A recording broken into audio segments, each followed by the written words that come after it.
Throughout the ages, execution methods have evolved, reflecting advancements in technology and the shifting values and perceptions of different societies. These executions, while undeniably shocking, offer a lens through which we can examine the complex interplay between justice, punishment, and human nature. Join me as we peer into a remarkable exploration of what could be deemed the craziest death row execution of all time. 1. William Kemmler, 1890. William Kemmler was born in Philadelphia in 1860 and was the first to be executed by electrocution.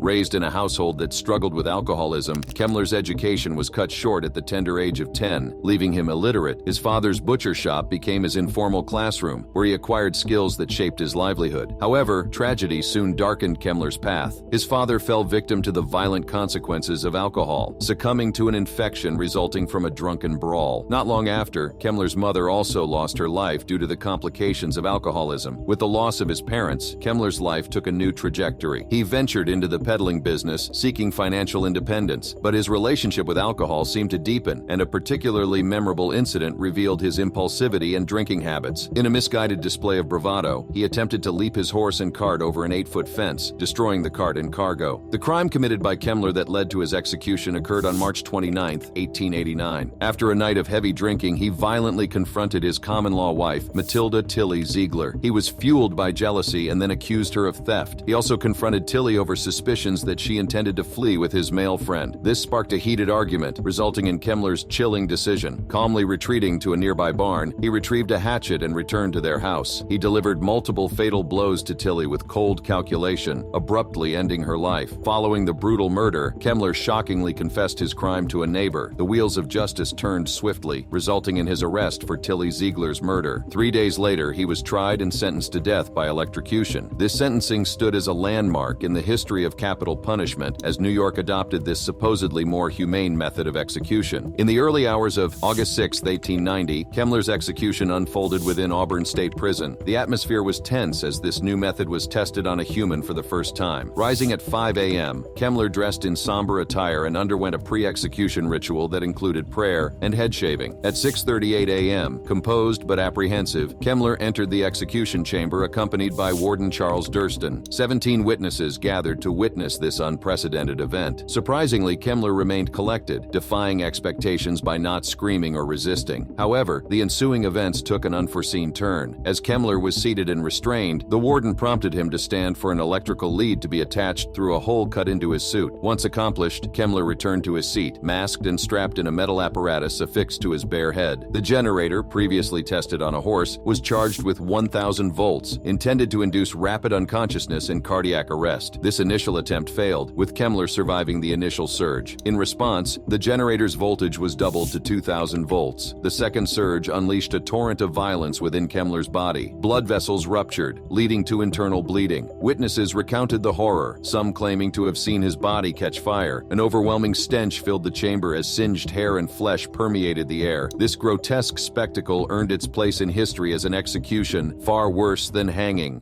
2. Mary, Queen of Scots, 1587. Mary, Queen of Scots, a prominent figure in the history of the British Isles, was born in 1542 to James V of Scotland and Mary of Guise. Her upbringing was marked by political intricacies and power struggles. Mary became queen shortly after her birth due to her father's death, making her a pawn in the complex game of European politics. Being of royal lineage, Mary was betrothed to the French Dauphin, Francis II, when she was just 6 years old. She was sent to France, where she received a Catholic education and was exposed to the refined court life of the French monarchy. Mary's life took a turn when she became a widow at a young age. After Francis II passed away, she returned to Scotland in 1561 as a young, educated, and captivating queen. Her arrival posed challenges as she faced a religious divide between Catholicism and Protestantism in Scotland. Despite her Catholic faith, Mary initially sought to find a balance and tolerance between the two factions. Mary's second marriage to Henry Stuart, Lord Darnley, was a tumultuous relationship marked by political manipulation and personal rivalry. The murder of Darnley, often linked to her marriage, further complicated Mary's life. Her third marriage to James Hepburn, Earl of Bothwell, sparked outrage and controversy. Many believed that Bothwell was involved in Darnley's murder. This marriage led to widespread condemnation and rebellions against Mary. Mary had a tumultuous relationship with her cousin, Queen Elizabeth I of England. Mary, a legitimate heir to the English throne through her Tudor lineage, posed a potential threat to Elizabeth's rule. Mary was involved in various plots against Elizabeth, and the most infamous of these plots was the Babington Plot in 1586, orchestrated by a Catholic nobleman named Anthony Babington. This plot aimed to assassinate Elizabeth and place Mary on the English throne. However, Elizabeth's spymaster, Sir Francis Walsingham, uncovered the plot, leading to Mary's implication. The discovery of Mary's correspondence with Babington sealed her fate. Letters written by Mary contained incriminating evidence of her knowledge and tacit approval of the plot. Walsingham's agents intercepted these letters, and they provided damning proof of Mary's involvement in the conspiracy against Elizabeth. Mary's guilt in the Babington plot led to her trial and subsequent conviction for treason. She was found guilty of conspiring to assassinate Elizabeth and overthrow the English government. Despite Mary's pleas of innocence and her assertion that she did not intend to harm Elizabeth, the evidence against her was sufficient to justify her execution. On February 8, 1587, Mary was executed at Fotheringhay Castle in England. She faced her fate with dignity, dressed in black and crimson brown as a symbol of martyrdom. Her execution by beheading was carried out in a private chamber, witnessed by a select few. She was not beheaded with a single blow as expected. The first strike grazed the back of her skull instead of her neck. Except for a short section of sinew that the executioner hacked through with the axe, the second stroke completely severed the neck. Subsequently, he lifted her head in the air and exclaimed, "God save the Queen." In that instant, the auburn strands he held unveiled themselves as a wig, and the head tumbled to the ground, revealing her gray hair. Everything she was wearing and any object her blood came into contact with ended up being burnt. 3. Clayton Lockett, 2014. Clayton Lockett, born on November 2, 1975, was a central figure in a tragic event that caught much attention in 2014. He was exposed to drug abuse by his mother while pregnant. His mother abandoned him at age 3, and he grew up in an unstable environment with his father. Those early years were tough and were marked by difficulties, as his father and elder brother abused him. He was introduced to drugs at a young age and pushed by his criminal father to steal. Unfortunately, he developed a propensity for crime. Growing up in a disadvantaged situation, Lockett faced many challenges that affected his upbringing. The absence of a stable family and limited access to good education created a harsh environment for him to flourish. Consequently, he got involved in a life that often led to him being at loggerheads with the law. At 16, he was even incarcerated with adults, where 3 other inmates raped him. These circumstances steered him towards a path that eventually led him to commit serious criminal actions. In 1999, Lockett and 2 accomplices brutally attacked and murdered Stephanie Neiman, a 19-year-old woman. The crime took place during a home invasion in Perry, Oklahoma. Lockett and his accomplices bound and assaulted Neiman before shooting and burying her alive. The violence and cruelty exhibited in this crime shocked the local community and the nation. The facts of the crime were unmistakable and led to a swift investigation and subsequent trial. Lockett was guilty of many charges, including first-degree murder, rape, kidnapping, and burglary. During his trial, approximately 86 pieces of evidence were presented that painted a grim picture of the events that unfolded on that fateful day. The prosecution highlighted Lockett's active participation in the crime and his role in inflicting severe harm on the victim. The brutality of the crime was a central aspect of the trial, and it played a pivotal role in the jury's decision to impose the death penalty. His accomplices, Alfonso Vesey Lockett and Sean Mathis, were sentenced to life in prison. After years of legal proceedings and appeals, Clayton Lockett's execution occurred on April 29, 2014, at the Oklahoma State Penitentiary in McAlester. Early in the day, staff tasered him because he had attempted self-harm. Later that day, the execution commenced. To conduct the lethal injection, a paramedic made multiple unsuccessful attempts to insert an IV needle into his arms and brachial vein. A doctor, Johnny Zelmer, also struggled to place the IV into Lockett's neck and collarbone areas. Finally, Zelmer managed to insert the needle into Lockett's groin area. Lockett's execution was carried out using a 3-drug lethal injection protocol. The first drug administered was midazolam, which is meant to induce unconsciousness and suppress any pain sensation. However, in Lockett's case, the administration of midazolam did not have the intended effect, and he appeared to remain conscious and responsive. The second drug, vecuronium bromide, is a paralyzing agent that causes muscle paralysis and stops respiration. The final drug, potassium chloride, is intended to prevent the heart and cause death. Due to the reported problems with administering the first drug, the subsequent drugs had unpredictable effects on Lockett's body. Witnesses to the execution reported that Lockett began to writhe, groan, and show signs of distress shortly after the drugs were administered. The execution was halted, but Lockett died of a heart attack approximately 43 minutes after the process began. Some people thought the third drug was not administered, but upon investigation, it was discovered that the third drug, potassium chloride to stop the heart from beating, was administered. It was also found that the vein in Lockett's groin had collapsed, and although some of the drugs had spilled, the quantity that entered his body was not enough to make his death as swift and painless as it should have been.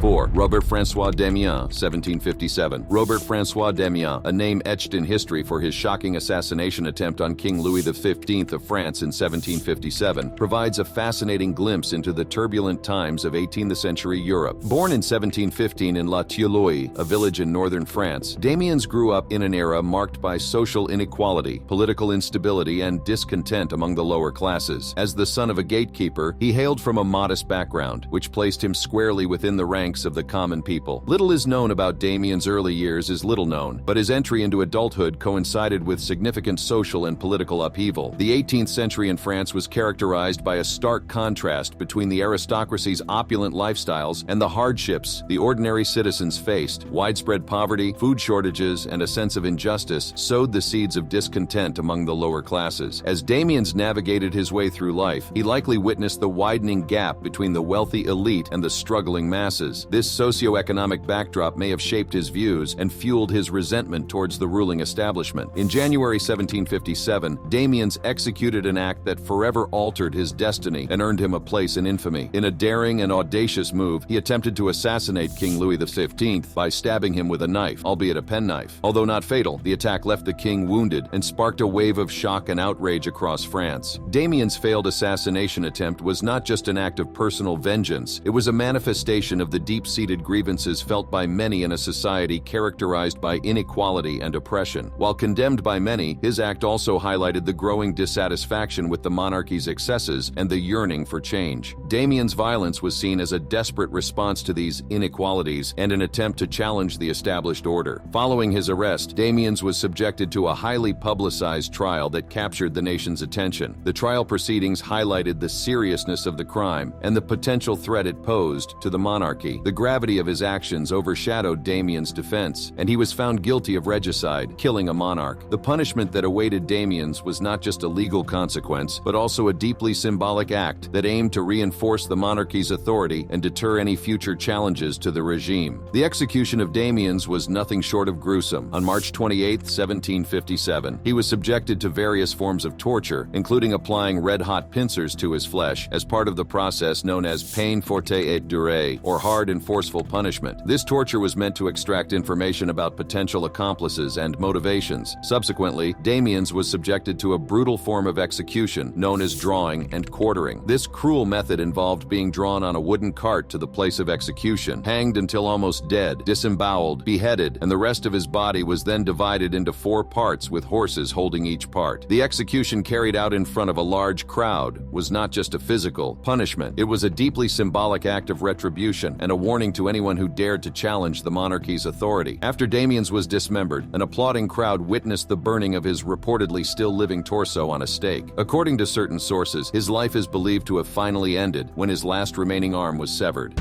5. Wallace Wilkerson, 1879. Wallace Wilkerson, whose life unfolded in the 19th century, had a rather intriguing background. Born around 1834 in the town of Quincy, Illinois, he came into this world as a member of a Mormon family. At the tender age of 8, young Wallace relocated to the then territory of Utah. At age 17, Wilkerson started shaping his identity and carving a niche for himself in society. He took up the roles of a stockman and a horsebreaker. These roles hinted at his connection to the livestock world and his ability to handle animals skillfully. Wilkerson was heavily involved in the military, which added an adventurous twist to his journey. At one point, he even found himself in San Francisco, California, where he served as a drummer. However, it was not all sunshine and roses for young Wallace. He found himself in a significant altercation in 1877 when he was living in Payson, a town in the Utah Territory. On that day, a seemingly innocuous encounter unfolded in a saloon owned by James Hightower, situated in the Tintic mining district, as Wilkerson's path crossed with that of another man, William Baxter. What initially began as a game of cards, specifically a card game of cribbage, took a turn for the worse. Money was on the line, and as the stakes escalated, tensions soon followed suit. An argument erupted, driven by accusations of cheating during the game. This verbal altercation marked the inciting incident, setting a chain of events with far-reaching consequences. Despite Baxter's attempts to defuse the situation and escape the confrontation, tragedy struck swiftly and irreversibly. In a moment of turmoil, Wilkerson drew his weapon and fired, delivering a fatal shot that struck Baxter in the forehead forehead and temple. The bullet's trajectory was unrelenting, ending the man's life caught in its path. Wilkerson fled the scene, leaving behind a life taken. Baxter had been unarmed at the time of the shooting. Wilkerson's trial commenced on November 22, 1877, at the First District Court of Utah Territory. The jury's verdict, rendered just 2 days later, was a declaration of guilt. He was given the ultimate sentence, death. On the morning of May 15, 1879, he was transferred from the confines of Salt Lake City to the somber setting of a jail in Provo, Utah, to be executed. His wife was allowed to be with him until just half an hour before the execution. Wilkerson declined visits from the clergy, opting to face his fate with a sense of introspection and resolution, rather than seeking spiritual solace in those final moments. Approximately 25 witnesses watched with curiosity and gravity, while around 200 onlookers beyond the prison walls added a morbid fascination to the solemn event. As the execution neared, Wilkerson emerged from his cell accompanied by Sheriff John Turner, a deputy, and U.S. Marshal Shaughnessy, dressed in black attire with a white felt hat. Witnesses noted that Wilkerson appeared to be intoxicated and refused to be blindfolded. A white 3-inch paper target was affixed to his chest, strategically positioned over his heart. At noon, shots echoed through the air, signaling the commencement of the execution. Wilkerson's movement shifted the trajectory of the bullets, leading them astray from their intended target, the heart. Chaos followed as officials and witnesses rushed to aid Wilkerson. Amidst discussions about a potential second shot, Wilkerson's life slowly faded over 27 agonizing minutes, marked by the unfortunate consequences of unforeseen events.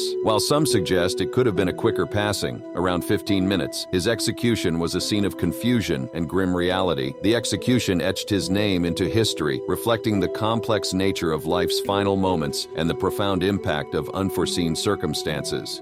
6. John Lewis Evans, 1983. John Lewis Evans III was born in Beaumont, Texas on January 4, 1950. In the 1980s, the spotlight was on Evans as he faced the legal repercussions of his actions. His role in a crime thrust him into the center of a larger national conversation about the morality and legality of the death penalty. After his 1976 parole from an Indiana prison, he teamed up with another convict, Wayne Ritter. Over the next 2 months, their actions set in motion a crime spree resonating through criminal history records. Evans admitted to a staggering list of offenses, including over 30 armed robberies, 9 kidnappings, and 2 extortion schemes across 7 states. The trajectory of their spree took a tragic and chilling turn on January 5, 1977. Evans and Ritter targeted Edward Nassar, a pawn shop owner in Mobile, Alabama, and robbed and ultimately killed him. Nassar's 2 young daughters were in the store as these events unfolded. Evans and Ritter fled the scene, but the long arm of the law eventually caught up with them. On March 7, 1977, FBI agents apprehended the 2 men in Little Rock, Arkansas. They recovered evidence that proved pivotal in linking them to the crime: the firearm used and another gun stolen from the pawn shop. He gave a detailed confession that laid bare the extent of his involvement in Nassar's tragic death. However, the prosecution's stance was clear. They pursued the death penalty. In his April 1977 trial in Alabama, John Lewis Evans III openly admitted guilt without remorse, asserting he would commit the same acts again if given the chance. He menacingly threatened the jury, saying he'd escape and kill them if not sentenced to death. Within 15 minutes, the jury reached a guilty verdict against him. Alabama law mandated that all capital sentences undergo review in higher courts. The confirmation of Evans's death sentence followed this path. The Alabama Court of Criminal Appeals and the Alabama Supreme Court both upheld the verdict, setting the stage for his execution on April 6, 1979. Amidst these legal twists, Evans took a drastic step. In July of that year, he fired his lawyers and moved to dismiss all further appeals. The Court of Appeals accepted this motion in October 1982, despite his mother's subsequent application for a new sentencing hearing being rejected by the Alabama Supreme Court on February 18, 1983. The wheels of justice were set in motion. The outcome of years of legal battles came to a sobering conclusion on April 22, 1983. John Lewis Evans III's execution occurred at the Holman Correctional Facility near Atmore, Alabama. He was the first inmate to be executed by the state of Alabama after the reinstatement of the death penalty in 1976. The execution of John Evans III is notable for the evident lack of precision in its execution process. The method employed to carry out the death sentence involved an electric chair constructed by an inmate in 1927. This particular electric chair bore the nickname Yellow Mama, a name derived from its distinct coat of yellow paint. 2 doctors were monitoring the entire process. An electric shock of 1,900 volts was administered at 8:20 p.m. The aftermath of this shock was both visually shocking and acutely unsettling. Sparks and flames erupted from the electrode attached to Evans's left leg. The force of the electricity propelled his body against the restraints holding him within the electric chair, resulting in a permanent clenching of his fist. The electrode burst free from its fastening, and a cloud of smoke and sparks emerged from under the hood, covering his face. The room was soon filled with a pungent odor of burnt flesh and fabric. To their astonishment, the doctors promptly examined Evans and declared him still alive. The electrode on his left leg was reattached. At 8:30 p.m., a second 30-second jolt of electricity was administered. The result was equally disconcerting, with more smoke emanating from Evans's body. Yet again, the doctors confirmed his continued existence. The situation escalated when, at 8:40 p.m., a third charge of electricity was passed through Evans's body. This repeated process of administering electric shocks, examining the aftermath, and pronouncing Evans alive continued until 8:44 p.m. Finally, at this point, the doctors declared him dead, putting an end to the harrowing ordeal that lasted a total of 24 minutes.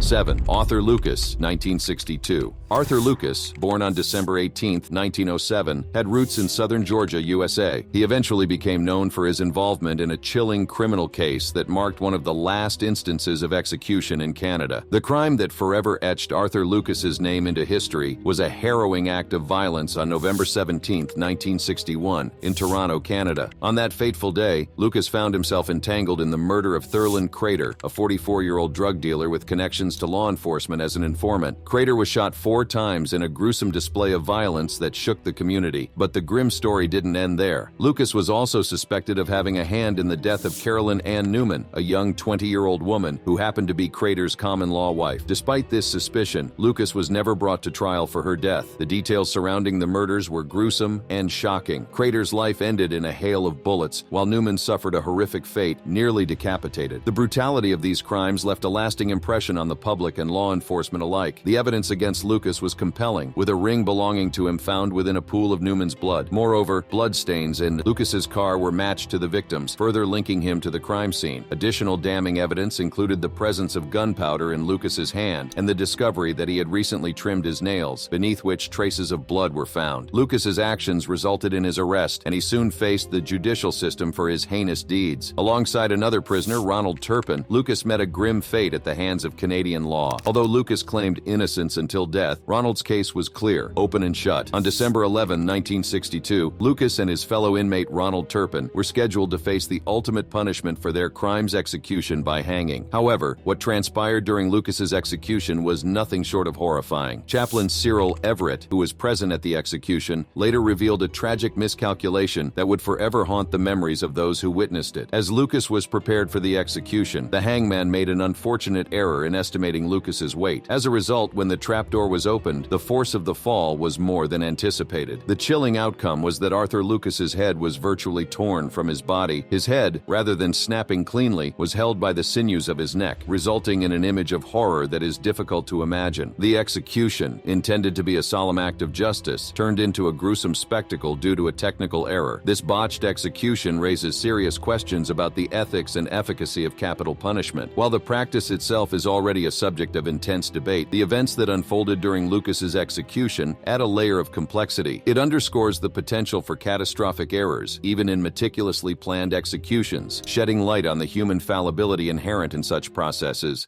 8. Joseph Wood, 2014. Joseph Rudolph Wood III was born in Belton, Texas on December 6, 1958. He grew up in an environment that seemed to set the stage for a troubled future. On August 7, 1989, he committed a heinous act that forever altered the lives of multiple individuals. Wood and his ex-girlfriend, Debbie Dietz, were entangled in a tumultuous decade-long relationship. This period was characterized by a roller coaster of emotions, frequent breakups, and a disturbing history of domestic violence incidents. The fractured nature of their relationship painted a grim picture of two individuals unable to navigate the complexities of their relationship healthily and constructively. On that fateful day, the tensions brewing beneath the surface erupted into an unimaginable horror. Wood entered the premises of the local body shop where Debbie was employed, owned by her family. What followed was a sequence of events that forever changed the lives of those involved. Wood's first target was Gene Dietz, Debbie's father. With a .38 caliber revolver, he callously fired a shot into Gene's chest, snuffing out his life life in a heartbeat. The brutality of this act sent shockwaves through the environment, leaving those present stunned and in disbelief. Even amid this chaos, Gene Dietz's 70-year-old brother bravely attempted to intervene, driven by an instinct to protect his family. But Wood's determination knew no bounds. He forcefully brushed the older man aside and proceeded with his rampage. Turning his attention to Debbie, Wood's actions were even more horrifying. He manhandled her before coldly firing a shot into her abdomen and another into her chest. Debbie's life was extinguished in a few moments, leaving behind a void that could never be filled. Wood attempted to flee the scene and was confronted by two police officers who bravely confronted the armed perpetrator. The officers ordered Wood to surrender his weapon, a moment of critical tension. Initially complying by placing the weapon on the ground, Wood's subsequent actions defied belief. He picked the weapon back up and pointed it at the officers, leaving them with no choice but to protect themselves and the public they served. The officers discharged their firearms, striking Wood multiple times. Wood was rushed to a local hospital where extensive surgery was undertaken to treat his injuries. He survived and faced justice. The court found him guilty of 2 counts of first-degree murder and 2 counts of aggravated assault against a police officer. The sentence imposed on Wood was one of the most severe consequences society can administer: death and 30 years imprisonment. The method chosen for Wood's execution was lethal injection, a procedure intended to be a more humane alternative to previous methods like the electric chair, gas chamber, or firing squad. Scheduled to begin at 1:52 p.m. MST, the execution proceedings spanned nearly 2 hours, concluding at 3:49 p.m. The drugs administered to Wood consisted of a combination of midazolam, a sedative, and hydromorphone, a semi-synthetic opioid. The aim was to induce unconsciousness and suppress pain as the body's functions gradually ceased. However, an agonizing and prolonged spectacle unfolded as Wood gasped and snorted for nearly 2 hours after the initial injection. Reports indicated that he gasped more than 600 times during this time, a far cry from the swift and relatively peaceful passing that the lethal injection method was supposed to provide. At the point of Wood's passing, his body had been infused with excessive doses of both midazolam and hydromorphone, reaching 750 milligrams each, 15 times beyond the quantities stipulated by the state's execution guidelines. By peering into the archives and dissecting the events that transpired, we have a spine-tingling reminder of the complexities and moral dilemmas that surround the ultimate punishment and have been allowed to reflect upon the ethical implications of the death penalty and the underlying socio-political dynamics that underscore such cases. I hope you enjoyed this video. Click any card on your screen for more content like this, and I will meet you there.